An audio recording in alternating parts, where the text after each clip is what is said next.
पल पल न्यूज के न्यूज रूम से मैं हूं आपके साथ नदीम अकरम। चीन ताइवान की जंग की जो आग है उसमें अमेरिका ने घी डालने का काम कर दिया है। चीन की कड़ी धमकी को बावजूद अमेरिका की सांसद स्पीकर नैन्सी पेलोसी ताइवान पहुंच गई और ताइवान पहुंचने के बाद चीन बुरी तरीके से बौखलाया हुआ है और अब ये साफ तौर पर संकेत मिल रहे हैं कि चीन और ताइवान के बहाने अमेरिका और चीन एक नए जंग की शुरुआत करने जा रहे हैं, जिसकी तस्वीरें लगातार सामने आ रही हैं। पर इस जंग से पहले उन तमाम चीजों पर सवाल खड़े हो रहे हैं कि आखिरकार कौन सा देश किसके साथ जाएगा। यहां भारत सरकार की नीति पर भी लगातार लोगों की नजरें टिकी हुई हैं।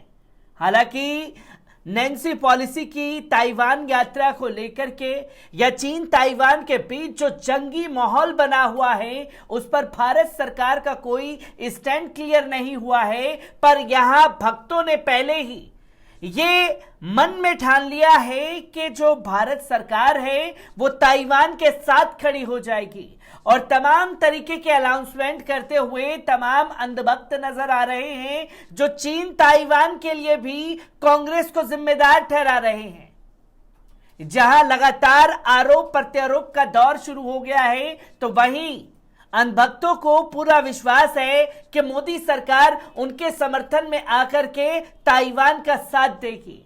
ठीक उसी तरीके से जैसे रूस यूक्रेन के मामले में भक्तों को झटका दे दिया गया था मोदी हुकूमत द्वारा।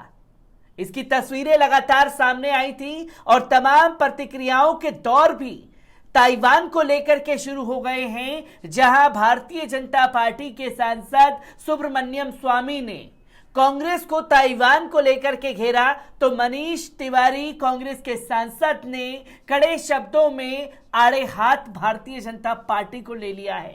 किस तरीके से आरोप प्रत्यारोप के दौर शुरू हैं, एक बार इस पूरी रिपोर्ट पर नजर डालते हैं।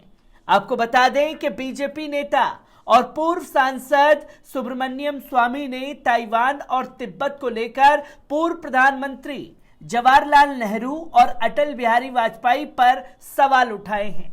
अमेरिकी प्रतिनिधि सभा की स्पीकर नैन्सी पेलोसी की ताइवान यात्रा को लेकर चीन और अमेरिका में तनाव बढ़ा हुआ है। चीन कहता रहा है कि ताइवान उसका हिस्सा है, लेकिन ताइवान अपने को एक स्वतंत्र राष्ट्र मानता है। सुब्रमण्यम स्वामी ने ट्वीट कर लिखा है कि हम भारतीयों ने नेहरू और एबीवी यानी कि अटल बिहारी वाजपेयी की मूर्खता के कारण तिब्बत और ताइवान को चीन का हिस्सा मान लिया था। स्वामी ने मौजूदा पीएम नरेंद्र मोदी पर भी चुटकी लेते हुए लिखा है कि चीन ने एलएसी पर आपसी सहमति के बावजूद लद्दाख के कुछ हिस्सों पर कब्जा कर लेता है और मोदी ये कहते हैं कि कोई आया ही नहीं है। ये तस्वीर बयां करती है कि किस तरीके से मोदी सरकार की ताइवान को लेकर के पॉलिसी रही है, जहां हर बार मीडिया घरानों द्वारा यह बताया जाता रहा कि चीन को लेकर के मोदी जी अपनी लाल आंखें दिखाएंगे और वो डर जाएगा। और जब वाकई में सवाल पूछा जाता है कि चीन के मसले पर आखिरकार कोई कार्रवाई क्यों नहीं की जा रही, तो उठा करके चीनी ऐपों को बंद कर दिया जाता है और कहा जाता है कि साहब भारत सरकार की तरफ से मुंहतोड़ जवाब चीन को दे दिया गया है। जिस पर खुद सुब्रमण्यम स्वामी भारतीय जनता पार्टी के पूर्व सांसद सवाल खड़े कर रहे हैं और अटल बिहारी वाजपेयी की मूर्खता बता रहे हैं ताइवान के मसले पर चुप्पी साधना। इसी पर कांग्रेस सांसद ने भी पलटवार करते हुए भारतीय जनता पार्टी को आड़े हाथ लिया है। कांग्रेस सांसद मनीष तिवारी ने अमेरिकी सदन की अध्यक्ष नैन्सी पेलोसी के ताइवान पहुंचने का स्वागत किया है। साथ ही उन्होंने सुझाव देते हुए कहा है कि लोकसभा अध्यक्ष ओम बिरला के नेतृत्व में एक भारतीय संसदीय प्रतिनिधि मंडल को भी ताइवान का दौरा करना चाहिए। पेलोसी की ताइवान यात्रा को ऐतिहासिक बताते हुए कांग्रेस सांसद ने अमेरिकी राष्ट्रपति जो बाइडेन के इस दावे पर प्रकाश डाला है कि कांग्रेस सरकार की सहसामान्य शाखा है, जिसका अर्थ है कि नैन्सी की यात्रा पर कार्यकारी का बहुत कम नियंत्रण है। मनीष तिवारी ने ट्वीट कर कहा है कि स्पीकर पेलोसी की ताइवान यात्रा एक ऐतिहासिक यात्रा है। जैसे कि राष्ट्रपति जो बाइडेन ने शी जिनपिंग को बताया कि कांग्रेस की एक समान शाखा है, उसी तरह अध्यक्ष ओम बिरला के नेतृत्व में एक भारतीय संसदीय प्रतिनिधिमंडल को भी ताइवान जाना चाहिए, क्योंकि अमेरिका संसद की स्पीकर नैन्सी पेलोसी, जो कि अमेरिका की तीसरी सबसे बड़ी राजनेता है, वो ताइवान के दौरे पर पहुंची हैं। तो उसी के तर्ज पर कांग्रेस ने यह साफ तौर पर कहा है कि अब भारतीय जनता पार्टी यानी कि केंद्र की मोदी सरकार को चीन को सबक सिखाने के लिए अपने स्पीकर ओम बिरला को ताइवान भेजना चाहिए, एक प्रतिनिधि मंडल की बैठक के बीच में, जिससे यह बताया जा सके कि हम ताइवान के साथ खड़े हुए हैं। तो वहीं पेलोसी मंगलवार देर रात ताइवान पहुंची। चीन इससे आग बबूला हो चुका है। उसने तुरंत घोषणा की गई है कि वे कार्रवाई में सैन्य युद्ध अभ्यास करेगा।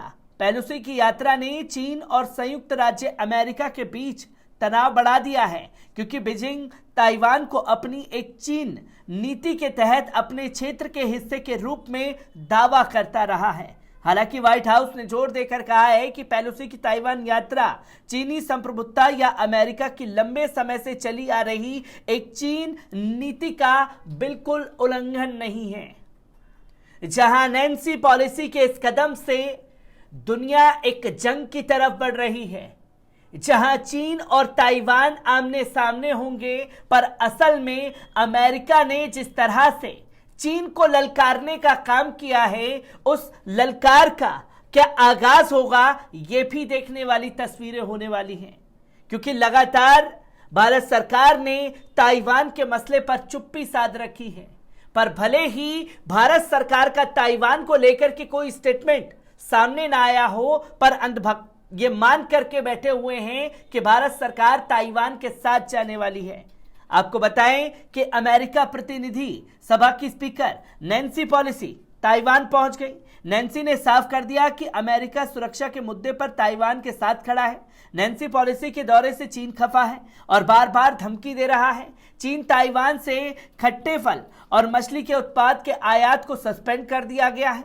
नैन्सी के ताइवान दौरे और चीन की प्रतिक्रिया पर भारत नजर बनाए हुए है। हालांकि भारत की तरफ से अभी तक कोई बयान सामने नहीं आया है। भारत का ताइवान के साथ कोई भी औपचारिक राजनयिक संबंध नहीं है। दरअसल भारत वन चाइना पॉलिसी का पालन करता रहा है, लेकिन इसके बावजूद भारत ने कभी भी औपचारिक तौर पर वन चाइना पॉलिसी का समर्थन नहीं किया। दिसंबर 2010 में चीनी प्रधानमंत्री वेन जियाबो भारत दौरे पर आए थे। उस दौरान भी संयुक्त में भारत ने वन चाइना पॉलिसी के समर्थन का जिक्र नहीं किया था। हालांकि साल 2014 में बीजेपी सत्ता में आई और नरेंद्र मोदी प्रधानमंत्री बने, तो उन्होंने अपने शपथ ग्रहण समारोह में ताइवान के राजदूत चुंग क्वांग टिन को बुलाया था, जो कि साफ तौर पर संकेत था कि ताइवान के मसले पर पूरी तरीके से भारत उनके साथ खड़ा हुआ है। तो वहीं मांग उन्हीं की पार्टी के पूर्व राजनेता कर रहे हैं कि अटल बिहारी वाजपेयी ने जो ताइवान के मसले पर मूर्खता की थी, उस मूर्खता को ना दोहराया जाए।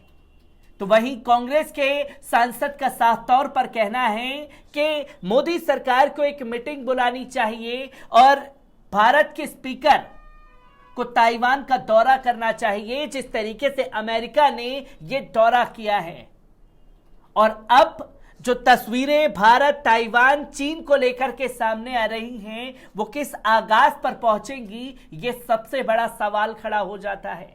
हर एक सवालों को आप लोगों के साथ लेकर के हाजिर होता रहूंगा। दीजिए इजाजत, शुक्रिया।